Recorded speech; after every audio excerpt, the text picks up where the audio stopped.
اللہ اکبر اللہ اکبر اللہ اکبر لا الہ الا اللہ اللہ اکبر اللہ اکبر وللہ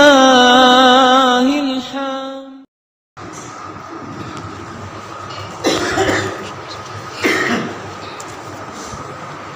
إن الحمد لله نحمده ونستعينه ونستغفره ونؤمن به ونتوكل عليه ونعوذ بالله من شرور أنفسنا ومن سيئات أعمالنا من يهده الله فلا مضل له ومن يضلل فلا هادي له وأشهد أن لا إله إلا الله وحده لا شريك له وأشهد أن محمدًا عبده ورسوله أما بعد فإن خير الحديث كتاب الله وخير الهدي هدي محمد صلى الله عليه وسلم وشر الأمور محدثاتها وكل محدثة بدعة وكل بدعة ضلالة وكل ضلالة في النار أعوذ بالله من الشيطان الرجيم بسم الله الرحمن الرحيم قل إن صلاتي ونسكي ومحياي ومماتي لله رب العالمين۔ تمام قسم کی تعریف و توصیف، بڑائی، بزرگی، کبریائی، حمد و ثنا اس وحدہ لا شریک کے لیے لائق و سزاوار ہے جو اس کل کائنات کا اکیلا مالک و مربی و پالنہار ہے۔ درود و سلام اس کے تمام پیغمبروں پر، خصوصاً اس کے آخری نبی تاجدار مدنی احمد مصطفیٰ صلی اللہ علیہ وسلم پر لاکھوں کروڑوں درود و سلام کا ہدیہ نازل ہو، صلی اللہ علیہ نبینا وعلیہ علیہ وسلم۔ برادران اسلام، دینی و ملی بھائیوں، بزرگوں، نوجوان ساتھیوں اور میری پردہ نشین ماؤں اور بہنوں، آج کے اس خطبہ جمعہ کے اندر میں آپ لوگوں کے سامنے جس عنوان پر گفتگو کرنا چاہتا ہوں وہ ہے قربانی کے آداب۔ جیسے کہ اس سے پچھلے جمعہ کے اندر وعدہ کیا گیا تھا کہ قربانی کے آداب کے اوپر کچھ گفتگو باقی رہ گئی تھی، تو آج انشاءاللہ اس خطبہ جمعہ کے اندر پہلے پچھلے جمعہ کی وہ چیزیں اہم جو قربانی کے احکام و مسائل کے تعلق سے میں نے بتایا تھا آپ لوگوں کے سامنے سرسری طور پر بتانے کی کوشش کروں گا۔ اس کے بعد اپنے اہم ٹاپک کی طرف آؤں گا، یعنی قربانی کے آداب کے اوپر۔ اللہ رب العالمین سے دعا ہے کہ اللہ رب العالمین ہم تمام لوگوں کو حق بات سن کر اس کے مطابق عمل کرنے کی توفیق عطا فرما، آمین تقبل رب العالمین۔ حاضرین جمعہ، جیسا کہ پچھلے جمعہ کے اندر میں نے قربانی کے احکام و مسائل کے اوپر جو سب سے پہلی چیز بیان کی تھی وہ تھا قربانی کی فضیلت کے تعلق سے۔ جو پہلی چیز میں نے بیان کی تھی پچھلے جمعہ کے اندر، پچھلے خطبہ جمعہ کے اندر، وہ تھا قربانی کی فضیلت، یعنی قربانی کی فضیلت کے تعلق سے کچھ ایسی چیزیں سماج کے اندر رائج ہیں جس کا قرآن و حدیث سے کوئی ثبوت نہیں۔ جیسے ایک چیز بہت عام ہے، لوگ کہتے ہیں کہ قربانی کرنے سے وہ جانور، جس جانور کو اللہ رب العالمین کی راہ میں قربان کرتے ہیں، وہ جانور روز محشر کے دن، پلصراط کے دن، پلصراط پر ہمارا ساتھی بنے گا۔ حالانکہ اس کی کوئی دلیل نہیں، اس کی کوئی حدیث نہیں ایسی، یہ من گھڑت چیزیں ہیں۔ ایسی ہاں فضیلت ہے قربانی کی، لیکن ایسی فضیلت حدیثوں کے اندر نہیں ہے۔ تو پہلی چیز میں نے یہ بیان کی تھی۔ دوسری چیز جو میں نے بیان کی تھی وہ تھا قربانی کی حکمت کے تعلق سے 5 چیزیں میں نے آپ لوگوں کے سامنے بیان کی تھی۔ پہلی چیز تھی یعنی قربانی کی حکمت، یعنی اللہ رب العالمین نے دین اسلام کے اندر کسی بھی کام کے اندر ایسی چیز نہیں رکھی جس کے اندر حکمت نہ ہو۔ دین اسلام کے ہر کام کے اندر حکمت ہی حکمت ہے۔ اسی طرح قربانی بھی اللہ رب العالمین کی طرف ایک عبادت ہے، تو اس کے اندر بھی حکمت ہے۔ وہ قربانی کی حکمت میں 5 چیزیں میں نے بیان کی تھی۔ پہلی چیز تقرب الہی، یعنی قربانی کے ذریعے اللہ رب العالمین کی قربت حاصل کرنا، پہلی چیز میں نے یہ بیان کی تھی۔ دوسری چیز سنت ابراہیمی، یعنی ابراہیم علیہ السلام کے سنت کے مطابق عمل۔ تیسری چیز جو میں نے بیان کی تھی وہ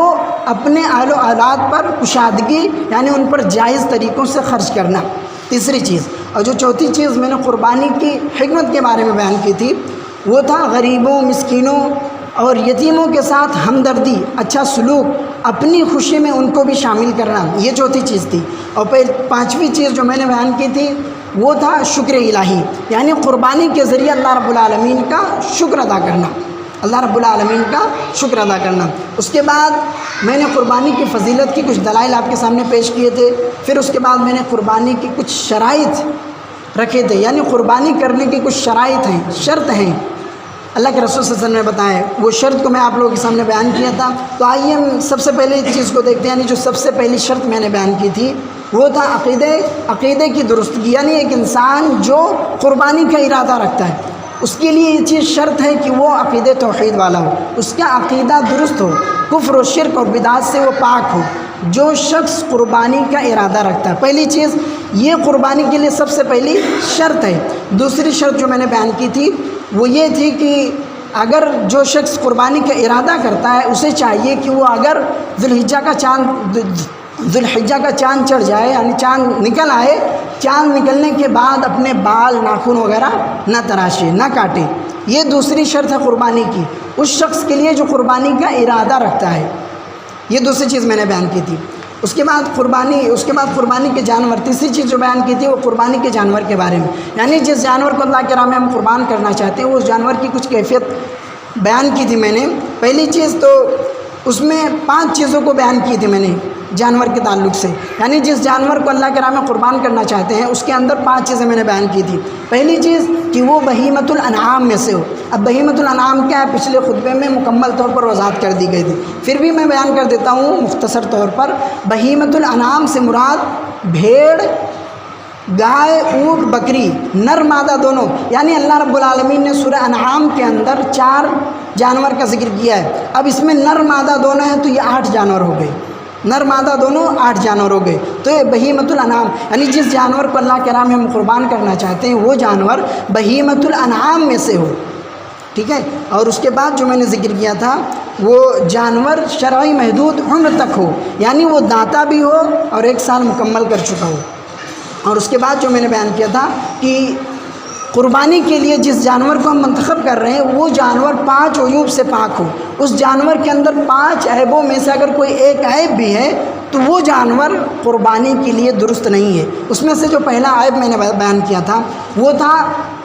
کان کے اندر یا اس کے جسم کے کہیں کسی جگہ پر سوراخ ہونا، یہ عیب ہے۔ اللہ کے رسول صلی اللہ علیہ وسلم نے ایسے جانور کو قربان کرنے سے منع کیا ہے جس کے اندر عیب ہو۔ لوگ کانوں کے اندر چھید کر دیتے ہیں، آپ لوگ تو جانتے ہوں گے اچھے طریقے سے۔ اور دوسری چیز میں نے بیان کی تھی واضح طور پر لنگڑا، یعنی وہ جانور جسے ہم قربان کرنا چاہتے ہیں وہ واضح طور پر لنگڑا ہو، اگر وہ لنگڑا ہے تو ہم اسے قربانی میں استعمال نہیں کر سکتے، اس کی قربانی نہیں دے سکتے، یہ دوسری چیز۔ تیسری چیز واضح کانا، یعنی وہ جانور صاف صاف نظر آ رہا ہو کہ وہ کانا ہے، وہ دیکھ نہیں سکتا، تو ایسے جانور کی بھی قربانی نہیں دینی ہے۔ چوتھی چیز کہ وہ واضح بیمار ہو، یعنی سست کاہل، ایک دم بیمار جانور، ایسے جانور کی بھی قربانی درست نہیں ہے۔ 5ویں چیز روغن، میں نے بتایا تھا روغن، اس کا مطلب ایسا جانور جس کے جسم کے اندر صرف ہڈی نظر آ رہی ہو، یعنی ایک دم دبلا پتلا، ہڈی نظر آ رہی ہے، اس کے اندر ماس مغز کچھ نظر نہیں آ رہا، ایسے جانور کو بھی اللہ کے رسول صلی اللہ علیہ وسلم نے منع کیا ہے قربانی کرنے سے۔ تو یہ کچھ چیزیں میں نے بیان کی تھی۔ اس کے بعد جانور کا اپنی ملکیت میں ہونا، یعنی جس جانور کو ہم اللہ کے راہ میں قربان کرنا چاہتے ہیں وہ اپنی ملکیت ہو۔ اپنی ملکیت سے مراد یعنی وہ جائز طریقے سے ہو، کہیں چوری کا، بے ایمانی کا، ناجائز طریقے کا نہ ہو، تو وہ قربانی کے لیے استعمال کر سکتے ہیں، لیکن اگر وہ ناجائز طریقے سے تو قربانی کے لیے استعمال ہرگز نہیں کر سکتے۔ اس کے بعد میں نے بیان کی تھی 5ویں چیز، جو آخری چیز تھی، وقت کے اندر قربانی کرنا، یہ باقی رہ گئی تھی، اس کو بیان کرنا مکمل میں بیان نہیں کر سکا تھا وقت کی قلت کی بنا پر، تو آج انشاءاللہ اس کے بعد تمام چیزیں بیان کی جائیں گی۔ تو یہ آخری چیز تھی جو میں نے پچھلے خطبہ جمعہ کے اندر بیان کی تھی، ابھی جو چیزیں میں نے بیان کی۔ اب آج کے اس خطبہ جمعہ کے اندر میں آپ لوگوں کے سامنے قربانی کے آداب کے اوپر، ابھی قربانی کے احکام و مسائل تو بیان کر دیے، اب قربانی کے آداب کیا ہیں، قربانی کرنے کا طریقہ کیا ہے، قربانی کرنے میں کیا کیا چیزیں مطلب ضرورت ہے، وہ تمام چیزیں آج کے اس خطبہ جمعہ کے اندر حدیث کے حوالے کے ساتھ انشاءاللہ بیان کی جائے گی۔ اللہ رب العالمین سے دعا ہے کہ اللہ رب العالمین ہم تمام لوگوں کو کہیں سنی باتوں سے زیادہ عمل کرنے کی توفیق عطا فرما، آمین۔ برادران اسلام، تو آئیے ہم سب سے پہلے جاننے کی کوشش کرتے ہیں کہ قربانی کے آداب میں سے جو سب سے پہلا ادب ہے، جو سب سے پہلی چیز ہے، وہ ہے قربانی کو اس کے وقت کے اندر کرنا، یعنی جس وقت کو متعین کر دیا گیا ہے قربانی کرنے کے لیے، قربانی اسی وقت میں کرنا۔ جیسے کہ قربانی کا وقت عید کی نماز کے بعد سے شروع ہوتا ہے، عید کی نماز پڑھنے کے بعد سے قربانی کرنے کا وقت شروع ہوتا ہے، اور یہ کب تک رہتا ہے؟ ذوالحجہ یعنی 13 ذوالحجہ، 10 ذوالحجہ، 11، 12، 13، 4 دن، 13 ذوالحجہ کے غروب آفتاب یعنی سورج کے ڈوبنے سے پہلے تک کا وقت رہتا ہے، 4 دن۔ اسی طرح آئیے آپ دیکھتے ہیں کہ قربانی کی پہلے دن کی قربانی کی افضل، یعنی قربانی پہلے دن کی افضل، یعنی پہلے دن کی قربانی سب سے بہتر ہے۔ قربانی 4 دنوں میں کسی بھی دن کی جا سکتی ہے، لیکن پہلے دن کی قربانی سب سے زیادہ افضل اور بہتر ہے، کیونکہ پہلا دن عشرے ذوالحجہ کے پہلے عشرے کے اندر شامل ہے، یعنی ذوالحجہ کے پہلے عشرے کے اندر پہلا دن، عید الاضحیٰ کا پہلا دن یعنی 10 ذوالحجہ، یہ ذوالحجہ کے پہلے عشرے کے اندر شامل ہے، اس لیے اس کی فضیلت زیادہ ہے پہلے دن کی قربانی کرنے کی۔ اللہ کے رسول صلی اللہ علیہ وسلم نے فرمایا، صحیح بخاری حدیث نمبر 969 کے اندر۔ اسی طرح تیسری چیز ہے رضا الہی کا حصول، یعنی قربانی کے ذریعے اللہ رب العالمین کی رضامندی حاصل کرنا، قربانی کے ذریعے رب کی رضامندی کہ ہم قربانی کریں اللہ رب العالمین کے لیے تاکہ رب ہم سے راضی ہو جائے، اس نیت سے قربانی کرنا۔ قربانی کا جانور ذبح کرنا ایک عبادت ہے، جیسے نماز ایک عبادت ہے، اسی طرح قربانی بھی ایک عبادت ہے۔ اللہ نے کیا کہا سورہ کوثر کے اندر، انا اعطیناک الکوثر فصلی لربک وانحر، کہ تم نماز پڑھو اور ونحر قربانی کرو، تو یہ ایک عبادت ہے۔ قربانی جس طرح نماز ایک عبادت ہے، اسی طرح قربانی بھی ایک عبادت ہے۔ تو ہر عبادت کے لیے نیت ضروری ہے، تو اسی طرح قربانی کے لیے بھی نیت ضروری ہے۔ جیسے ہم نماز پڑھتے ہیں تو نماز کے لیے نیت ضروری ہے، تو اسی طرح قربانی بھی عبادت ہے اور قربانی کے لیے بھی نیت ضروری ہے۔ جیسے کہ اللہ کے رسول صلی اللہ علیہ وسلم نے صحیح بخاری حدیث نمبر 1، یہ صحیح بخاری کی سب سے پہلی حدیث ہے، اور اس حدیث کے راوی حضرت ابو ہریرہ رضی اللہ عنہ ہے، وہ فرماتے ہیں کہ اللہ کے رسول صلی اللہ علیہ وسلم نے فرمایا، انما الاعمال بالنیات، اعمال کا دار و مدار نیتوں پر ہے۔ یہ صحیح بخاری کی سب سے پہلی حدیث ہے، انما الاعمال بالنیات، اعمال کا دار و مدار نیتوں پر ہے، اعمال کا دار و مدار نیتوں پر ہے، اور ہر انسان کو وہی ملے گا جس کی اس نے نیت کی تھی، ہر انسان کو اس کا بدلہ وہی ملے گا جس کی اس نے نیت کی تھی۔ صحیح بخاری حدیث نمبر 1۔ اسی طرح چھری اچھی طرح تیز کرنا، جانور کو ذبح کرنے سے پہلے چھری کو اچھی طرح تیز کر لینا چاہیے، ذبح کرنے کے وقت چھری کو اچھی طرح تیز کر لیا جائے اور اسے قربانی کی جانور سے چھپا کر رکھا جائے۔ جس چاقو سے ہم جانور کو ذبح کرنا چاہتے اس جانور کو سب سے پہلے ہمیں تیز کر لینی چاہیے، اور اس کے بعد اس چاقو کو جانور کے سامنے نہیں لانا ہے، اور نہ ہی کسی جانور کو کسی جانور کے سامنے ذبح کرنا ہے۔ یہ سب قربانی کے آداب ہیں جن کے اندر ہی ہمیں قربانی کرنی ہے، یہ سب آداب کے اندر ہی ہمیں قربانی کرنی ہے۔ اس لیے اس خطبہ جمعہ کے اندر میں ٹائم زیادہ لے رہا ہوں کہ تمام چیزیں بیان کر سکوں۔ تو اللہ کے رسول صلی اللہ علیہ وسلم نے فرمایا، اس حدیث کے راوی حضرت عبداللہ بن عمر رضی اللہ عنہ، وہ کہتے ہیں کہ اللہ کے رسول صلی اللہ علیہ وسلم نے جانور ذبح کرنے سے پہلے چھری تیز کرنے کا حکم دیا، اور یہ کہ چھری کو جانور سے چھپائے، یعنی تیز کرنے کا بھی حکم دیا اور چھری کو جانور سے چھپانے کا بھی حکم دیا، اور جانور کو ذبح کرتے وقت جلدی کرنے کا حکم دیا ہے۔ سنن ترمذی، سنن ابن ماجہ حدیث نمبر 3172 کہ جانور کو ذبح کرنے میں جلدی کرو، چھری کو تیز رکھو اور کسی جانور کے سامنے کسی جانور کو ذبح نہ کرو۔ اسی طرح 5ویں چیز ہے قبلے روح ہو کر جانور ذبح کرنا، قبلے کی طرف یعنی پچھم کی طرف منہ کر کے جانور کو ذبح کرنا، جانور کا منہ نہیں، اپنا منہ قبلے کی طرف کر کے جانور کو ذبح کرنا۔ مسنون اور مستحب یہ ہے کہ جانور ذبح کرتے وقت قبلے روح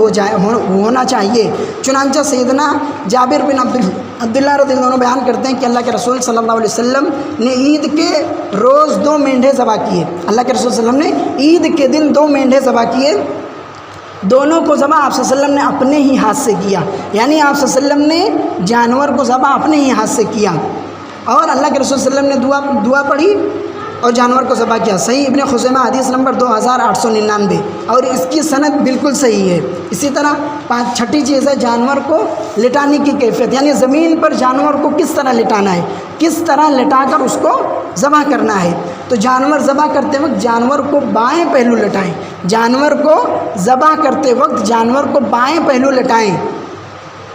پھر اپنا پاؤں اس کی گردن پر رکھا جائے، اس کے بعد بائیں ہاتھ سے اس کی گردن کو یعنی اس کے منہ کو پکڑا جائے اور داہنے ہاتھ سے چھری کو تیزی سے چلایا جائے، اتنا بھی تیز نہ چلایا جائے کہ گردن ہی الگ ہو جائے،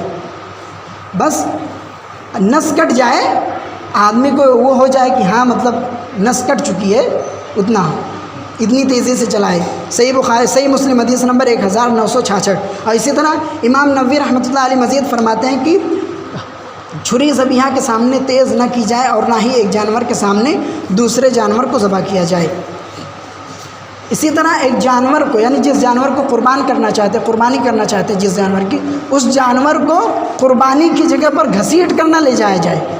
یعنی ہمیں یہاں قربانی کرنی ہے، جانور وہاں ہے، وہاں سے یہاں گھسیٹ کر جانور کو نہ لایا جائے، بلکہ ادب سے اچھے سے وہاں لا کر اسے پکڑ کر بٹھا کر اچھے سے پھر پٹک کے پھر انہیں قربانی کی جائے۔ اسی طرح قربانی اپنے ہاتھ سے ہی کرنا چاہیے۔ جو شخص قربانی کی ارادہ کرتا ہے، قربانی کی نیت رکھتا ہے، اسے چاہیے کہ وہ شخص اپنے ہی ہاتھ سے قربانی کرے، یہ زیادہ بہتر ہے۔ حضرت انس رضی اللہ عنہ فرماتے ہیں کہ اللہ کے رسول صلی اللہ علیہ وسلم نے 2 چتکبرے مینڈھوں کی قربانی کی، اللہ کے رسول صلی اللہ علیہ وسلم نے 2 چتکبرے مینڈھوں کی قربانی کی، تو میں نے دیکھا کہ آپ صلی اللہ علیہ وسلم نے اپنے ہاتھ سے ہی دونوں جانور کو یعنی دونوں مینڈے کو ذبح کیا، پھر آپ صلی اللہ علیہ وسلم نے بسم اللہ کہہ کر دونوں جانور کو ذبح کیا۔ صحیح بخاری حدیث نمبر 5558۔ اور اسی طرح قربانی میں کسی کا تعاون، یعنی قربانی میں اگر جیسے ہم نے کر لیا ہے قربانی کرنے کا، لیکن ہمت نہیں ہے جانور کو ذبح کرنے کی، تو ہم دوسرے کو اپنا وکیل بنا سکتے ہیں، یعنی دوسرے سے ذبح کروا سکتے ہیں، یہ بھی صحیح ہے، لیکن زیادہ بہتر ہے خود کیا جائے۔ اس کے باوجود بھی اگر ایک آدمی نہیں کر سکتا ہے تو کرا سکتا ہے دوسرے سے قربانی۔ اس کی حدیث جانور کو ذبح کرنے کا طریقہ تو معروف ہے، اللہ کے رسول صلی اللہ علیہ وسلم نے قربانی کو اپنے ہاتھ سے ہی ذبح کیا ہے۔ اس حدیث سے ہمیں یہ معلوم ہوتا ہے کہ ہمیں بھی جانور کو اپنے ہی ہاتھ سے ذبح کرنی چاہیے۔ ہاں اگر نہیں کر سکتے تو اپنا وکیل بنا سکتے ہیں، دوسرے سے ذبح کروا سکتے ہیں۔ اسی طرح ذبح یا نحر کرتے وقت دعا، یعنی قربانی کو جانور کو ذبح کرتے وقت کی دعا،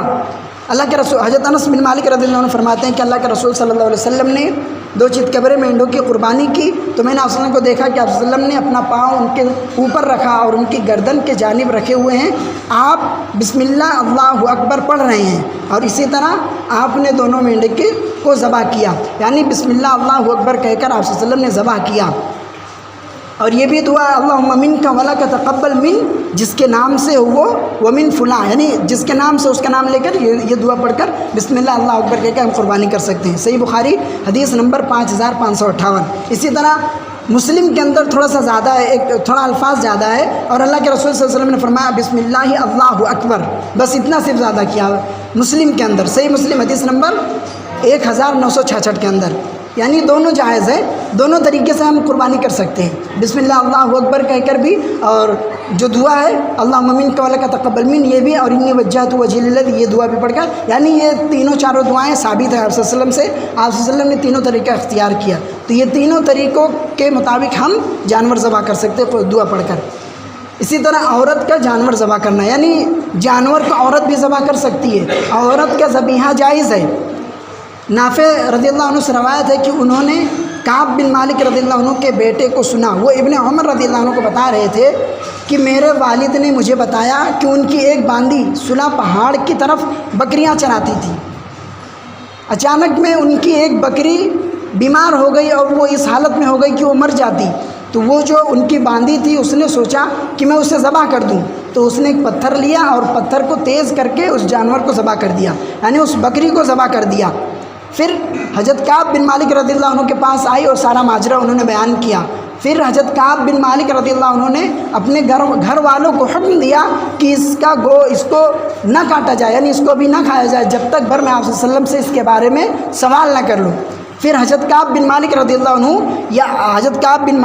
عنہ نے یا خود گئے یا کسی کو بھیجا، حدیث کے الفاظ میں صرف ترجمہ بیان کر رہا ہوں،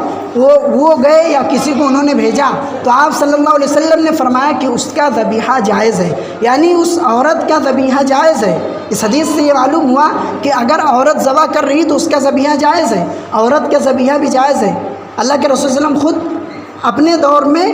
عورتوں کو حکم دیا کرتے تھے کہ تم خود جانور ذبح کرو تاکہ تمہارے جو ڈر ہے تمہارے اندر وہ ڈر اور خوف ختم ہو۔ اللہ کے رسول صلی اللہ علیہ وسلم یہ حکم دیا کرتے تھے۔ یہ حدیث صحیح بخاری حدیث نمبر 5501 کے اندر موجود ہے۔ اسی طرح قربانی کی کھالوں کا مسئلہ، جو حکم قربانی کے گوشت کا ہے وہی حکم قربانی کے کھال کا بھی ہے، یعنی قربانی کے گوشت کو تو ہم خود استعمال کرتے ہیں اور غریب و مسکین کو بھی اس میں سے دیتے ہیں اور دینا بھی چاہیے، یہی طریقہ اگر نہیں دیں گے تو وہ مکمل نہیں ہوتا ہے۔ اللہ کے رسول صلی اللہ علیہ وسلم نے کہا کہ اگر تم مکمل صدقہ کر دو تو بہتر ہے، لیکن اگر تم مکمل گھر پر رکھ لو، یعنی قربانی کے گوشت کو پورا کا پورا گھر پر رکھ لو، یہ بہتر نہیں ہے، یہ صحیح نہیں ہے۔ یہ صحیح ہے کہ تم پورا کا پورا اللہ کے راہ میں خرچ کر دو، صدقہ کر دو، یہ صحیح ہے، لیکن پورا گھر نہیں رکھنا ہے، بلکہ اس کے اندر آپ کا بھی حق ہے، آپ کے گھر والوں کا حق ہے، غریب و مسکین کا بھی حق ہے، اور ان لوگوں کا بھی حق ہے جو کمزور ہیں، نہیں کر سکتے قربانی۔ اللہ کے رسول صلی اللہ علیہ وسلم نے، اللہ نے بھی حکم دیا ہے، آگے میں آپ کو اس کے دلائل دوں گا۔ اسی طرح قربانی کرنے کے لیے ہم جس کسائی کو اگر بلاتے ہیں تو اس گوشت کے اندر سے، یعنی جو قربانی کا گوشت ہے اس کے اندر سے اجرت کے طور پر، یعنی اس کی سمجھ لیجیے مزدوری کے طور پر، اس گوشت کے اندر سے اس قصائی کو ہم نہیں دے سکتے، جائز نہیں ہے دینا، بلکہ اس کی اجرت دینا جائز ہے۔ حدیث میں آپ کو بتائیں، اللہ کے رسول صلی اللہ علیہ وسلم نے حکم دیا کہ قصاب قربانی، اللہ کے رسول صلی اللہ علیہ وسلم نے حکم دیا کہ تم جانور کو ذبح کرواؤ اور قصائی کو میرے پاس بھیج دینا اجرت کے لیے، یعنی اس گوشت کے اندر اللہ کے رسول صلی اللہ علیہ وسلم نے اس حدیث کے اندر بیان کیا۔ یہ حدیث صحیح بخاری صحیح مسلم دونوں کے اندر ہے۔ صحیح مسلم حدیث نمبر 1317 اور صحیح بخاری حدیث نمبر 1717 کے اندر کہ اللہ کے رسول صلی اللہ علیہ وسلم نے حضرت عمر رضی اللہ عنہ کو حکم دیا کہ تم قربانی کے جانوروں کو ذبح کروا دو اور جو ذبح کر رہا اس کو میرے پاس بھیج دینا، اس کی اجرت میں خود دوں گا، اور گوشت یعنی قربانی کے گوشت کے اندر سے کچھ نہیں دینا ہے، اجرت کے طور پر نہیں دینا ہے۔ تو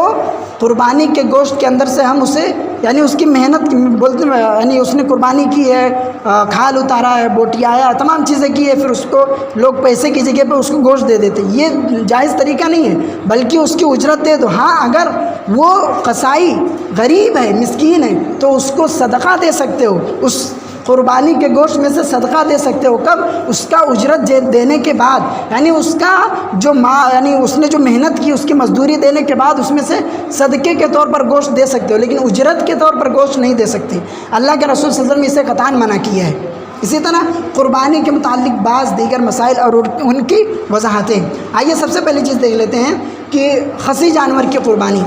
خصی جانور کی قربانی، جانور کا خصی ہونا یہ قربانی کے جانور کے عیوب میں سے نہیں ہے۔ جانور کا خصی ہونا یہ جانور کے عیبوں، یہ جو 5 عیب میں نے شروع میں بیان کیا، ان عیبوں میں سے یہ عیب نہیں ہے، بلکہ اللہ کے رسول صلی اللہ علیہ وسلم خود یہ چیز پسند کرتے تھے۔ چنانچہ ام المؤمنین اما عائشہ رضی اللہ عنہ اور حضرت ابو ہریرہ رضی اللہ عنہ اس حدیث کے راوی ہیں، اور یہ حدیث سنن ابن ماجہ حدیث نمبر 3122 کے اندر موجود ہے۔ وہ کہتے ہیں کہ اللہ کے رسول صلی اللہ علیہ وسلم جب قربانی کا ارادہ کرتے، حضرت فاطمہ رضی اللہ عنہ اور حضرت ابو ہریرہ رضی اللہ، دونوں اس حدیث کے راوی ہیں، یہ دونوں جن کہہ رہے ہیں کہ جب بھی اللہ کے رسول صلی اللہ علیہ وسلم قربانی کا ارادہ کرتے تھے تو آپ صلی اللہ علیہ وسلم دو موٹے سینگ والے کیا کہتے ہیں اس کو، واضح چت کبرے اور خصی کیے ہوئے جانور آپ صلی اللہ علیہ وسلم پسند کرتے تھے، خریدتے تھے۔ آپ صلی اللہ علیہ وسلم حکم دیتے تھے کہ ایسے 2 جانور خرید کے لاؤ جو موٹے تگڑے چت کبرے اور سینگ والے ہوں اور وہ خصی ہوں، آپ صلی اللہ علیہ وسلم یہ حکم دیتے تھے۔ تو اس سے بھی یہ معلوم ہوا کہ خصی ہونا یہ عیب نہیں ہے۔ پھر آپ صلی اللہ علیہ وسلم اس جانور پر اپنے اہل و عیال کے اپنے لیے، اپنے اہل و عیال کے لیے اور اپنے امت کے لیے اس جانور کو اللہ کے راہ میں قربان کرتے تھے۔ سنن ابن ماجہ حدیث نمبر 3122۔ اسی طرح قربانی کے کتنے دن، شروع میں نے بیان کر دیا قربانی کے کتنے دن۔ جبیر بن مطعم، یہ دلائل میں دے رہا ہوں آپ کو، جبیر بن مطعم رضی اللہ عنہ نبی کریم صلی اللہ علیہ وسلم کا یہ قول بیان کرتے ہیں کہ کل ایام التشریق ذبح، کل ایام التشریق ذبح۔ اللہ کے رسول صلی اللہ علیہ وسلم نے فرمایا، مسند احمد حدیث نمبر 16791 کے اندر اللہ کے رسول صلی اللہ علیہ وسلم فرماتے ہیں کہ تشریق کے سارے دن ذبح کے ہیں۔ اب تشریق میں کون کون سے دن ہیں، آئیے میں آپ کو قرآن کے حوالے سے بتاتا ہوں۔ یوم النحر یعنی قربانی کا دن، یعنی عید الاضحیٰ کہہ لیجئے۔ یوم النحر، یوم الاضحیٰ 10 ذو الحجہ کے بعد 3 دن، 10 ذو الحجہ کو لے کر اس کے بعد 3 دن، 10 ذو الحجہ، 11 ذو الحجہ، 12 ذو الحجہ، 13 ذو الحجہ، یہ کل 4 دن ہوئے، 3 دن نہیں 4 دن، 10 کو لے کر 4 دن ہوتے ہیں۔ ایام تشریق میں اللہ رب العالمین خود سورۃ البقرہ آیت نمبر 203 کے اندر فرماتا ہے، وَاذْكُرُوا اللَّهَ فِي أَيَّامٍ مَّعْدُودَاتٍ، وَاذْكُرُوا اللَّهَ فِي أَيَّامٍ مَّعْدُودَاتٍ، اور اللہ کو چند گنے ہوئے دنوں کے اندر یاد کرو۔ ایام معدودات چند گنے ہوئے دنوں، اس سے مراد ایام معدودات سے مراد چند گنے ہوئے دن سے مراد ایام تشریق ہے۔ اللہ رب العالمین اس آیت کریمہ کے اندر یہی کہہ رہا ہے کہ ان 4 دنوں کے اندر ہی مجھے یاد کرو۔ ایام تشریق 10 ذو الحجہ، 11، 12، 13 یہ 4 دن ہیں۔ اسی طرح میت کی طرف سے قربانی کا عدم ثبوت، یہ چیز بہت اہم ہے، تھوڑا دھیان سے سننا، میں ایک ایک بات کی اس کی دلائل دوں گا آپ کو۔ قربانی میت کی طرف سے عدم ثبوت، خاص میت کی طرف سے قربانی کرنا، خاص طور پر میری بات سننا دھیان سے، خاص طور پر میت کی طرف سے قربانی کرنا، یہ کسی بھی صحیح حدیث سے ثابت نہیں ہے۔ خاص طور پر میت کی طرف سے قربانی کرنا یہ کسی بھی صحیح حدیث سے ثابت نہیں ہے۔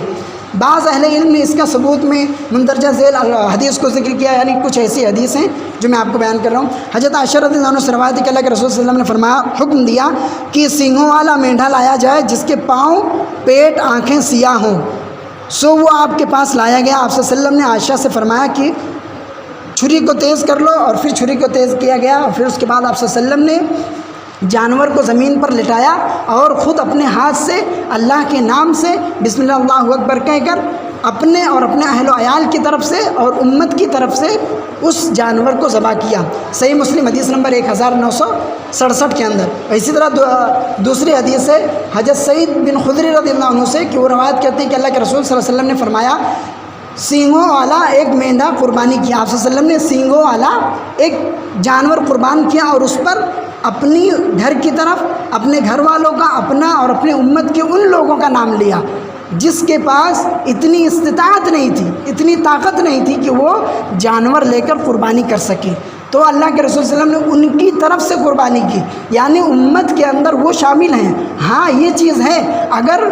میت نے یعنی جس کا وفات ہو گیا اس شخص نے اگر وصیت کی ہے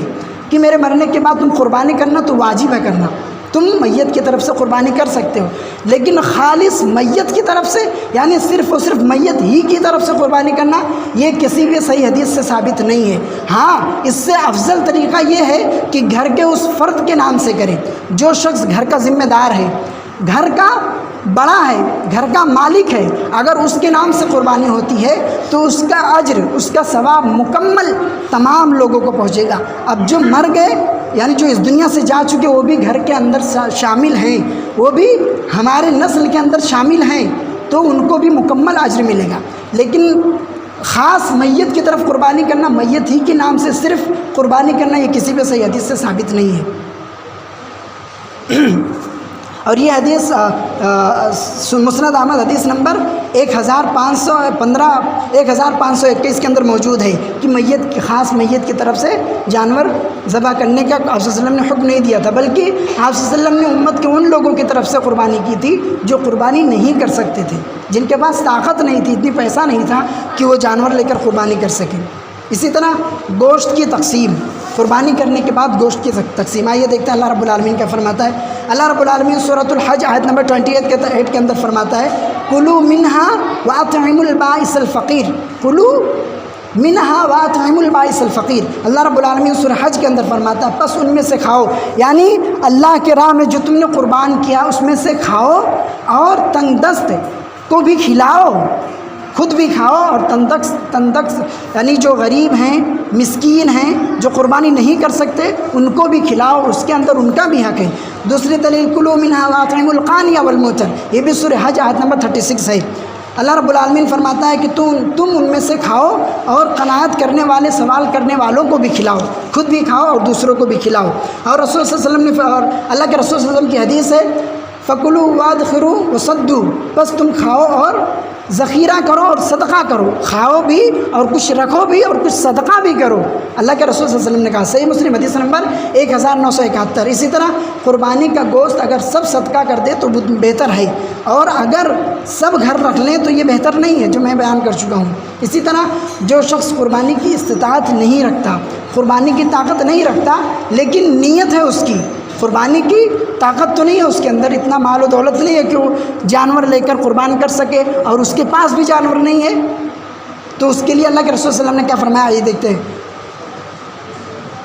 ایک شخص نے نبی کریم صلی اللہ علیہ وسلم سے سوال کیا ارائیت ان لم اجد الا اضحیۃ اثنا فاضحیہ بی، اللہ کے رسول صلی اللہ علیہ وسلم سے سوال کیا کہ اے اللہ کے رسول صلی اللہ علیہ وسلم میرے پاس ایک بکری ہے، میرے پاس ایک دودھ دینے والی بکری ہے، اور اس کے علاوہ میرے پاس اور کوئی نہیں، مطلب کوئی اور جانور نہیں ہے، کیا میں اس جانور کو اللہ کے راہ میں قربان کر دوں؟ تو اللہ کے رسول صلی اللہ علیہ وسلم نے منع کیا، نہیں، لا، اس جانور کو قربان مت کرو۔ تو انہوں نے کہا پھر؟ تو آپ صلی اللہ علیہ وسلم نے فرمایا کہ اس کے بدلے میں تم اتنا کرو کہ جب ذوالحجہ کا چاند نکل آئے، جب ذوالحجہ کا چاند نکل جائے اس کے بعد سے لے کر تم اپنے ناخن، بال وغیرہ نہ تراشو، اور عید کے دن اپنے بال، ناخن وغیرہ تراش لو تو مکمل تمہیں قربانی کا اجر ملے گا۔ اللہ رب کے رسول صلی اللہ علیہ وسلم نے یہ فرمایا کہ مکمل تمہیں قربانی کا اجر ملے گا، یہ کام کرنے سے، اپنا ناخن، بال وغیرہ نہ کٹوانے سے، 10 دن کے اندر، یعنی ذوالحجہ کے پہلے عشرے کے اندر، جو پچھلے جمعہ میں مکمل طور پر وضاحت کے ساتھ بیان کر چکا ہوں۔ یہ چند چیزیں تھیں قرآن و حدیث کے حوالے سے جو میں آپ لوگوں کے سامنے بیان کیا قربانی کے آداب و مسائل کے بارے میں۔ اللہ رب العالمین سے ہمیں دعا کرنی چاہیے کہ اللہ رب العالمین ہمیں کتاب و سنت کے مطابق ہر عمل کرنے کی توفیق عطا فرمائے۔